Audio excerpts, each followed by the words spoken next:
èmi là ní yọ̀ sí bá a ṣe fẹ́ jẹ́ kó rí bẹ́ẹ̀ náà lórí èmi là ò ní yọ̀ sí ẹ wò ṣẹ́yìn náà ti ń ṣàjọyọ̀ àjọyọ̀ ni mo ṣe lọ́wọ́ yìí o congratulations to Àgbàlá Gabriel 1 million followers Facebook ṣé yẹn lẹ gbé lọ́dọ̀ yín lọ́rùn ọkà yìí ní jẹ́ńbí o ọkà àmàlálá fún mi ń jẹ yìí pẹ̀lú ìtàn ẹdìyẹ ṣe ti ìtàn ẹdìyẹ lẹ́wọ̀n lọ́wọ́ mi yìí.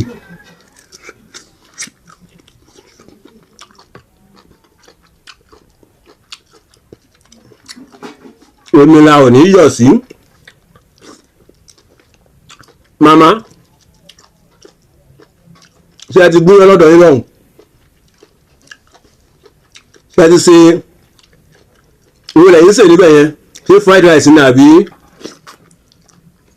àbí jollof rice Only Jesus TV Bíbélì sọ pé àwọn tó bá ń yọ̀ máa bá wọn yọ̀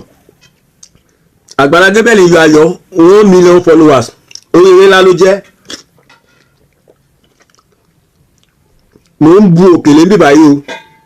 pẹ̀lú ọbẹ̀ ẹ̀gúsí tó dáa pẹ̀lú ìtàn ìdíyẹ ìwé lẹ́yìn ṣe lọ́hùn gbogbo ẹ̀yin ará diaspora akó oríire akó àjọyọ̀ ẹ̀yin ti United States United Kingdom akó àjọyọ̀ congrats Àgbàlá Gabriel forward ever backward never táwọn ọlọ̀tẹ̀ kan bá lùlù kówó kó ṣubú àdúrà tí wàá ní pé Àgbàlá Gabriel yóò máa lọ sókè kò ní rinlẹ̀ òkè lọ́wọ́ afúnni gbé gbọgbọwọ báyìí lọ́wọ́ ń yọjú orí wọ́n máa yọjú àwọn ọ̀tá ẹ̀ lọ ni. ó dẹ̀ dùn mí pé òkèlè yóò lè dọ́dọ̀ yín látòjú skul ní ìbáyìí ni ní ìbáná sí ẹlánú náà kò sí o kò lè dọ́dọ̀ yín ẹ má bínú pé ẹnu mi nìkan ló ń lọ rárí pé possible kó dọ́dọ̀ yín ni ẹ̀rí báyìí ìtàn ẹ̀dìyẹ lélẹ́yìí ìtàn ẹ̀dìyẹ ló pa ẹ̀dìyẹ nítorí Àgbàlá Gabriel nítorí ní 1 million followers ó tún gbé pọ̀nmọ́ tó dalẹ̀ lórí ẹ̀rọ.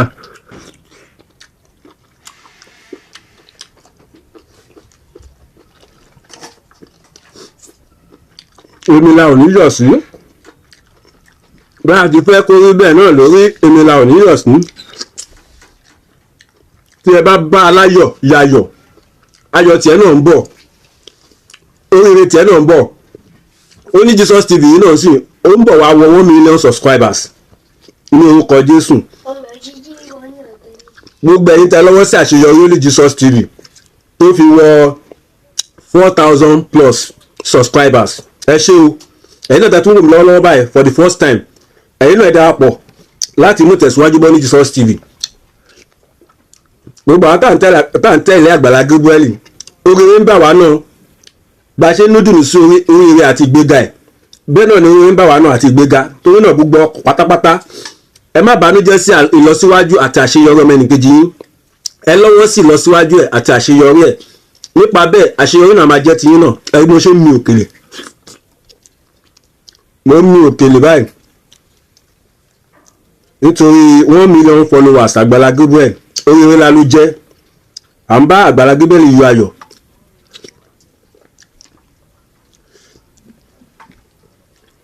mo pè yín o nínú wájú èmi o kájọ lu òkèlè tó kù ńlẹ̀ o ó pọ̀ ńlẹ̀ o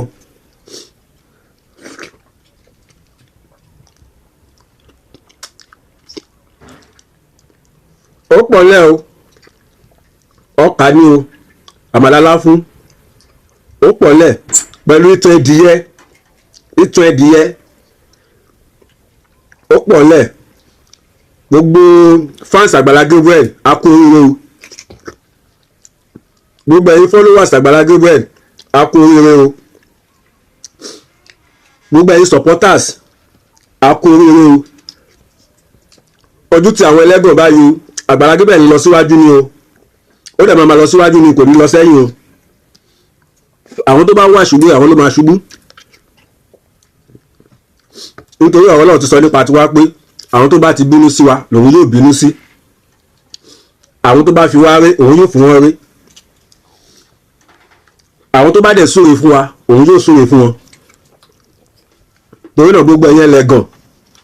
ẹ múra sí, ẹ múra sí, ojú ló máa ṣe. Àgbàlá Gabriel ó máa wọ 10 million followers, ó máa wọ 10 million followers ká tó dijú ká tó là ẹ ó máa rí àṣeyọrí Ọlọ́run ẹ̀wù lójú ẹ̀mí báyìí ẹ máa rí ìgbéga Àgbàlá Gabriel.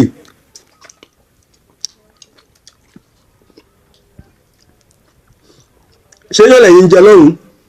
Ẹ comment ṣé yọ́ lẹ́yìn jẹ? Tó bá jẹ́ yọ́ ni ti yín ẹ comment. Pé àmàlà láfúnlẹ̀ mi jẹ́ ń bí pẹ̀lú ọbẹ̀ ẹ̀gúsí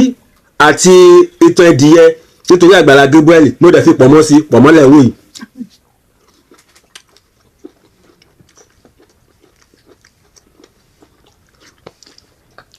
Kí lẹ́yìn jẹ lọ́rùn tẹ́bí celebrate ẹ comment. Ẹ jẹ́ comment oríire àṣeyọrí tí Àgbàlá Gabriel ní ẹ jẹ́ comment ẹ̀. Ẹ já comment èrò lẹ́yìn fi ń ṣe àjọyọ̀ yìí. Ṣé ìrẹsì ni àbí ẹ̀wà tàgbàdo? Ṣàṣàrò ni tiyín àbí iṣu àtẹyin? Ẹ já comment o. Ẹ gbọ́dọ̀ ṣàjọyọ̀ o, gbogbo ẹ̀yin followers, gbogbo ẹ̀yin subscriber, gbogbo ẹ̀yin fans. A gbọ́dọ̀ ṣàjọyọ̀ ẹ̀. Ìwọ tó bá lè dé Àgbàlá Gabriel yọjú sí Àgbàlá Gabriel. Ìwọ tó bá lè dé Àgbàlá Gabriel dúró nínú ilé ẹ kó dáná láti fọpẹ́ fún Ọlọ́run fún ìgbéga ìlọsíwájú àṣeyọrí tó ń dé bá Àgbàlá Gabriel.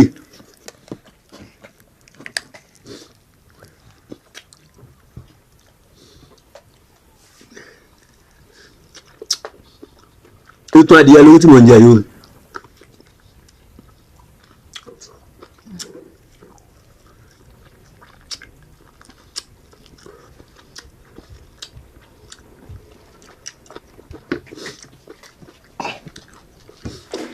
Ẹ wo ẹ wá bá ń bọbẹ̀ sí kinní ẹ bá ń bọbẹ̀ sí mo gbọ́dọ̀ lo ọkà yìí tán mo ń di á bọ̀ bá ń bọbẹ̀ sí mo gbọ́dọ̀ lo ọkà yìí tán owó tí ká celebrate ẹ a gbọ́dọ̀ má celebrate ẹ ohun tó ti mú kínú Àgbàlá Gabriel dùn inú tí wọ́n náà gbọ́dọ̀ dùn wípé pé ó fi hàn pé lóòótọ́ àti lódodo Àgbàlá Gabriel ó ń kópa gidi nínú ayé, ipa tó ní ìtumọ̀ nínú ayé.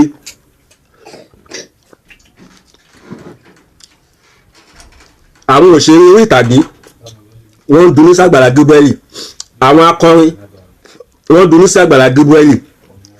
àwọn ọmọdé wọ́n dunú sí Àgbàlá Gabriel, àwọn àgbàlagbà wọ́n dunú sí Àgbàlá Gabriel, àwọn ènìyàn lórílẹ̀‐èdè Nàìjíríà wọ́n dunú sí, àwọn ènìyàn ní United States wọ́n dunú sí, àwọn ènìyàn ní United Kingdom wọ́n dunú sí, gbogbo àwọn ará diaspora pátá wọ́n dunú sí Àgbàlá Gabriel. Bó wà ní tiẹ̀ ṣe fẹ́ jẹ́ tó ní ó máa banújẹ́ sí Àgbàlá Gabriel. Ẹni tó ń dùn àwọn èèyàn ní lójoojúmọ́ inú ẹ̀ gbọ́dọ̀ máa dùn. Wọn náà tó bá dẹ̀ ń dunú sí náà inú tiẹ̀ náà tún dùn. Ayọ̀ àwọlé tó ẹ wá, oore tó tẹ ọkàn sí àwọlé tó ẹ wá. Ẹ kọ́mẹ̀ntì o, ẹ kọ́mẹ̀ntì, mo fẹ́ kọ́mẹ̀ntì yín o. All the followers bẹ́ẹ̀ ṣe wò mí lọ́wọ́ báyìí mo fẹ́ rí kọ́mẹ̀ntì yín o torí mi nípa ẹjọ́ ìjẹ́ ìtọ́ báyìí máa round up báyìí o. Mo fẹ́ rí kọ́mẹ̀ntì yín kí lè fi celebrate 1 million followers Àgbàlá Gabriel Facebook, kí lè fi celebrate ẹ̀. Ṣé àmàlà ni tiyín ni? Ṣé àmàlà dúdú nàbí funfun? Torí àmàlà funfun lèmi ń jẹ yìí. Ṣé jollof rice ni? Ṣé fried rice ni? Ṣé yán ni? Kí lẹ pa lọ́rùn ṣó gùnfẹ̀ àbí màálù àbí àgbò? Ẹdí ẹni mi pa ń bí o, mi ò ní parọ́ o.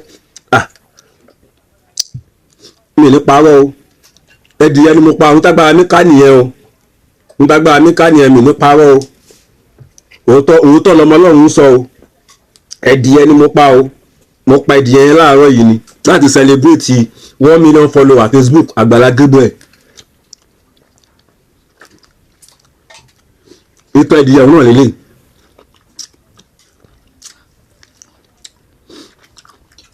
ó dùn adé ni torí mi ò láìkọ̀ fọ́ọ̀rọ̀ akọ́kọ́ dín gbàyẹn mo ṣe wá ń jẹ́ tàbá láwọn èèyàn bíi tèmi náà tó yẹ pé wọn láìkọ̀ fọ́ọ̀rọ̀ àbí kán dín nǹkan ẹ kọ́mẹ́ǹtì síbẹ̀.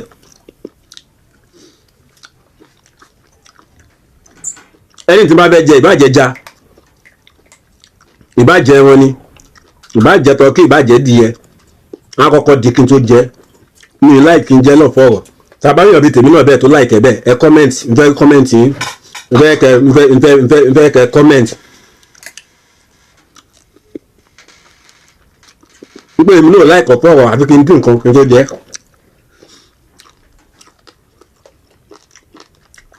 tí n bá ti sọ tó báyìí sì máa lọ wù ẹ̀ àwọn awo sọ Àgbàlá Gabriel yá nìyẹn àríyá rẹpẹtẹ tí n bá sọ pé àríyá ẹ má sì mí gbọ́ o torí pásítọ̀ lèmi kì í mutí o ṣùgbọ́n àríyá tí mo sọ yẹn mọ̀tínà ooo àwọn tó ń ta mọ̀tínà gan iléeṣẹ́ tó ń ta mọ̀tínà wọ́n pé kí ló dé ní ti máa mú mọ̀tínà dé.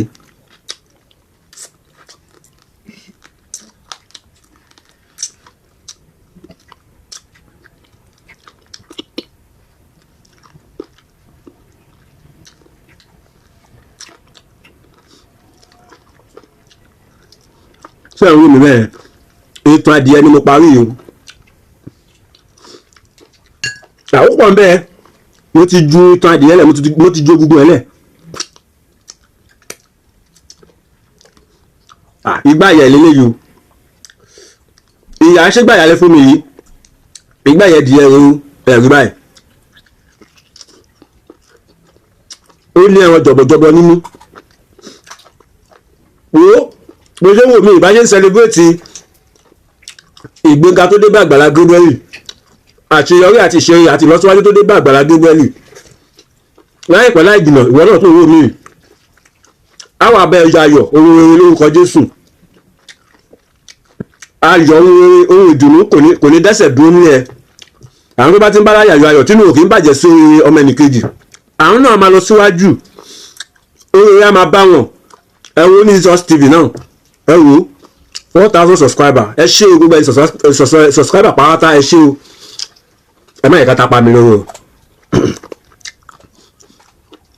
gbogbo ẹ̀yin subscriber ẹ ṣé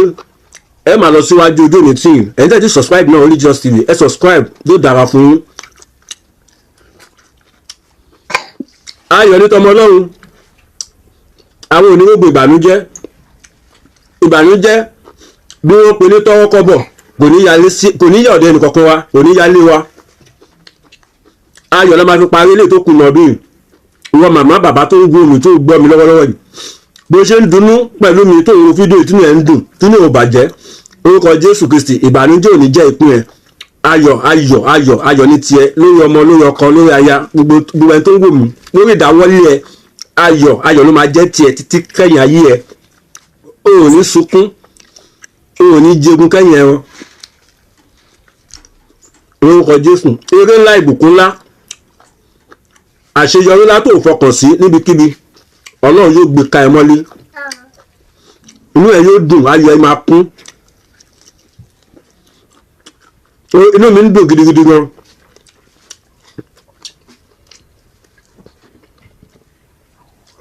bí báwọn kan ṣe ń wá ìṣubú fún Àgbàlá Gabriel bẹ́ẹ̀ ṣe ń wá ìṣubú ẹ̀tù bẹ́ẹ̀ náà ló ń lọ síwájú ló ń lọ sókè ló ń lọ sí ìgbéga.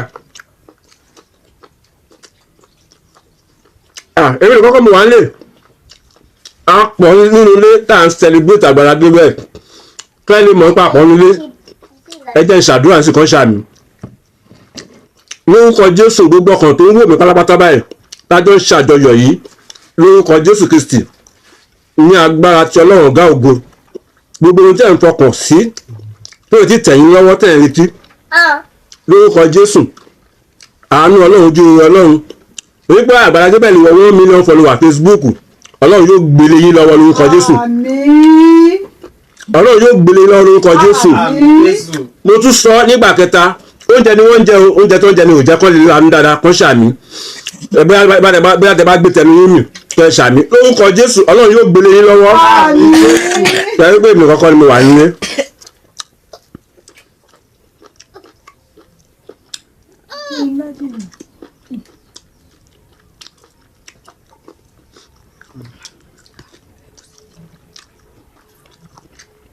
ẹ jẹ́ ìṣúwọ́ lórí ilé tí mo jẹ yìí lórí ìbá sọ pé àgbà tó jàjẹ ìwẹ̀yìn fún ẹ̀ ló máa gbẹ́ ìdílé kí n má palẹ̀ mọ́ fúnra mi ẹ jẹ́ kí n jẹ́ kùbá ẹ̀ kí ni ẹ̀rẹ́ ní palẹ̀ mú. bẹ́ẹ̀ gbé mi sọ́wọ́ ẹ ṣé gbogbo ẹ̀yin followers ẹ ṣé gbogbo ẹ̀yin subscribers gbogbo ẹ̀yin fans Only Jesus TV ẹ ṣé God bless you àná Ọlọ́run ní fi ń sílẹ̀ ojú òní tí yín fídíò yìí ni mo fi ṣe àjọyọ̀ fún Àgbàlá Gabriel 1 million Facebook followers ẹ rí pé àṣeyọrí ńlá ló jẹ́ ògo ni fún Kristi lókè ọ̀run nítorí lẹ́yìn náà kọ́ ẹ̀yin náà ṣàjọyọ̀ yẹn lé yé o ẹ bá Àgbàlá Gabriel ẹ bá yọ ayọ̀ o ẹ bá yọ ayọ̀ ẹni tó bá ń yọ̀ bíbélì sọ ká máa bá wọn yọ̀ ẹ bá yọ ayọ̀ 1 million followers inú mi dùn lọ́pọ̀lọpọ̀ nígbà tí mo gbọ́ news yẹn lórí page Àgbàlá Gabriel mo gbọ́dọ̀ fi tó yín létí mo dẹ̀ gbọ́dọ̀ demonstrate ẹ̀ fún pé lóòótọ́ inú mi dùn ẹdìyẹ ni mo pa ẹdìyẹ ni mo pa pé bá lóun màálù máa pa bọ̀dù mo dúpẹ́ lọ́wọ́ Ọlọ́run bí ìsọ pé inú gbogbo ká máa dúpẹ́ lọ́wọ́ Ọlọ́run èmi dúpẹ́ tèmi ìwọ náà dúpẹ́ tiẹ̀ lọ́hùn dúpẹ́ tiẹ̀ ẹ̀ bẹ́ẹ̀ lẹ́yìn ìgbà tí mo jẹ ẹdìyẹ tán àti àmàlà láfú pẹ̀lú ọbẹ̀ ẹ̀gúsí mo fi pure water lé lórí.